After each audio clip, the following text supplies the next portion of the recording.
औज़ु बिल्लाहि मिनश्शैतानिर्रजीम बिस्मिल्लाहिर्रहमानिर्रहीम। बाज़ औक़ात ऐसा होता है कि इंसान जब कोई ग़िज़ा तनावुल करता है तो ग़िज़ा तनावुल करने के बाद उसके मैदे में हरारत पैदा हो जाती है।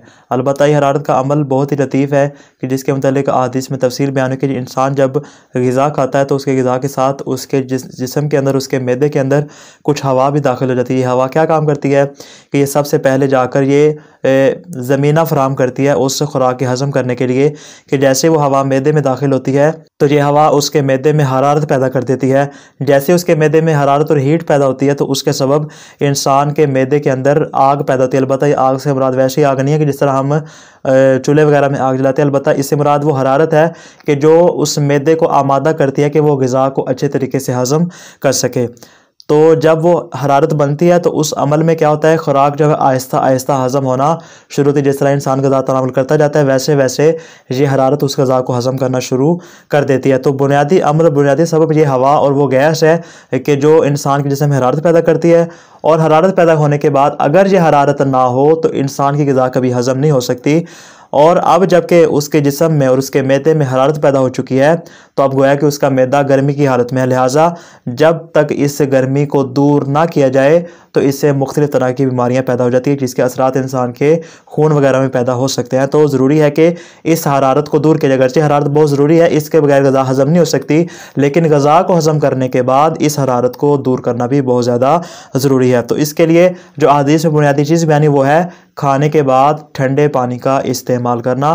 जैसा कि हमने गुज़श्ता वीडियो में बयान किया था कि ठंडे पानी के इस्तेमाल से इंसान का जो निज़ाम सही तरीके से काम करता है। और जो हरारत उसके जिस्म में पैदा हुई होती है जिसके मुख्तलिफ़ असबाब हैं वो कभी कभार उस ग़िज़ा की वजह से भी हो सकती है और बाद औक़ात ऐसा होता है उस ग़िज़ा के साथ जो हवा उसके अंदर दाखिल होती है उससे हरारत पैदा होती है।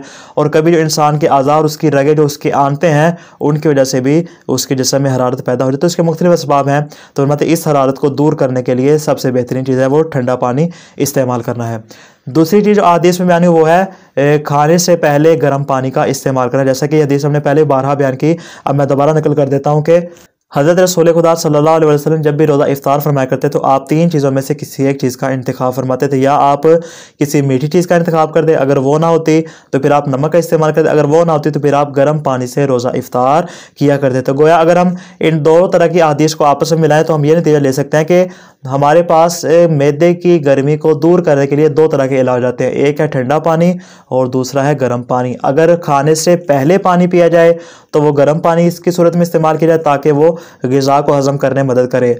और अगर खाने के बाद पानी इस्तेमाल किया जाए तो उसे चाहिए कि वो ठंडा पानी इस्तेमाल करें। खाने से पहले गर्म पानी और खाने के बाद ठंडा पानी, ये दोनों चीज़ें मिलकर इंसान की ग़िज़ा को हज़म करने में मदद देते हैं। इसके अलावा अगर इंसान हमाम जाने का इरादा रखता है और गुस्ल करने का इरादा रखता हो तो उसे चाहिए कि खाने से पहले कुछ ना कुछ तनावुल करे। जैसा कि हमने जिस्मानी कमज़ोरी वाली वीडियो में इस बात को बयान किया था कि जब वो गुस्ल करने का इरादा करे तो उसे कुछ ना कुछ ग़िज़ा खा लेनी चाहिए ताकि उसके मैदे में कोई ना कोई चीज़ मौजूद हो।